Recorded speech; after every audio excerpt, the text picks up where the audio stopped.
Takže byť a či nebyť. No povedz, ale ešte predtým, než odpovieš, sám seba sa spýtaj.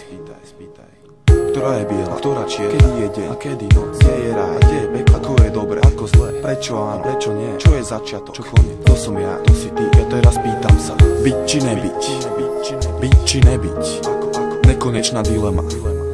Presne tá, ktorá je tu odjak živá, prežíva aj naďalej v nás nájsť dôkaz. Sa raz za čas objaví hlas, ktorý zahalí ťa otázkou. A to je sieť, z ktorej cesty späť nie. Ty preto odpovedáš a podľa odpovede dostávaš karty a hráš. Smer si vyberáš, pričom priama a široká je cesta, končiaca peklom a úzka a kľukatá je tá, ktorá smeruje za svetlom. No a keďže ani minca nepadá na hranu, preto aj ty musí zvoliť svoju stranu, len tebou vytvorenú a tiež tebou zastávanú. Pretože každý z nás sám si je tu súdu zdrojcom, života tvorcom a myšlienok vládcom. Druhý môže ti byť radcom alebo zradcom, pretože tu každý má to svoje, no a väčšinu absolútne nezaujíma tvoje. To sú presne tie zdroje, kvôli ktorým život predstavuje neustále boje. A to nie sú iba moje paranoje, ale obrovské bludisko, východisko blízko. Ja neopustím boisko, pokým ty sám pravdu nespoznáš, neuznáš, že to čo rozdáš, daruješ, patrí ti viac ako všetko čo zoberieš. Ale aj tak vždy len podľa seba vyberieš, sám dileme odpovieš. No a preto je svet presne taký, aký si ho vytvoríš. No a tak mal by si to už konečne začať chápať, oči si otvárať a od zaboru klad rozoznávať a ľudí od ľudí rozpoznávať. Keď tak učiníš, zistíš, že klopeš na dvere a pritom len ty sám máš kľúč. No tak sa vo viere daj po smere k vyššej sfére, s odvahou, s ktorou svetelný lúč vybere sa hrdo krutou temnotou v každej jednej diere, v každej jednej diere, v každej jednej diere.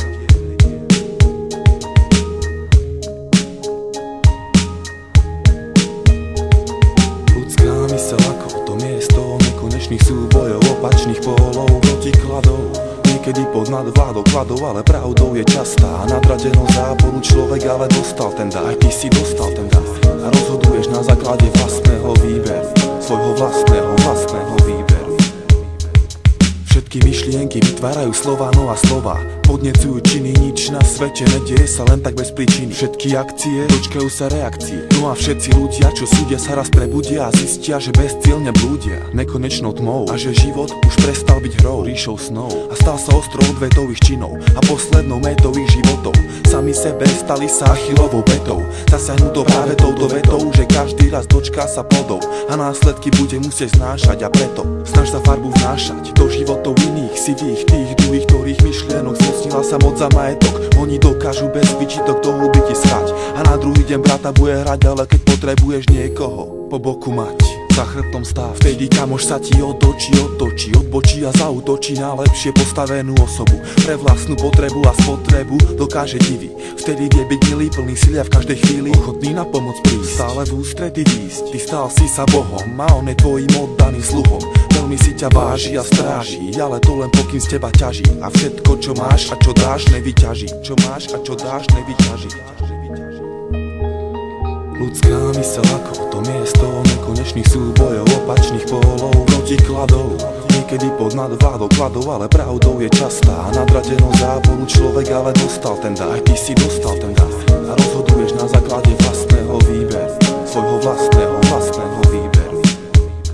Takže tu a teraz vítam ťa do vyššej ríše, ďaleko za hranicami skutočnosti. Svet bez rozdielností, ktorý bol vytvorený za účasti predstavivosti dvoch bytostí, ktorým ale vypomohla fantázia, vrcholná dimenzia človeka a vďaka nej preniká tu teraz do vašich uší a duší invázia pravdy, explózia slov, ktoré prekonali hradby, vystavané myslou a stali sa zmyslom, podstatou vašich životov a tiež aj príčinou činov, ktoré postupne vykryštalizovali do spolupráce, kedy spojili sa častice z ulice do ucelenej dvojice diel. Jeden cieľ, a to preskočiť stereotypom vytvorené hranice a nájsť tamto miesto, kde len myšlienka je stavebný kameň, nekonečný prameň a plameň, ktorý dokáže ničiť alebo tvoriť. Musíš zvoliť, čo robiť, hovoriť, ako žiť a vôbec prežiť.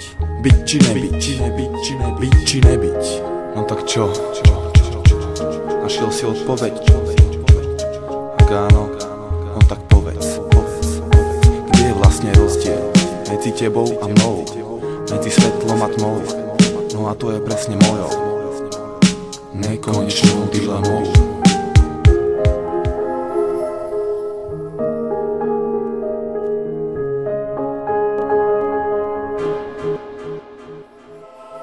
takže Fibi.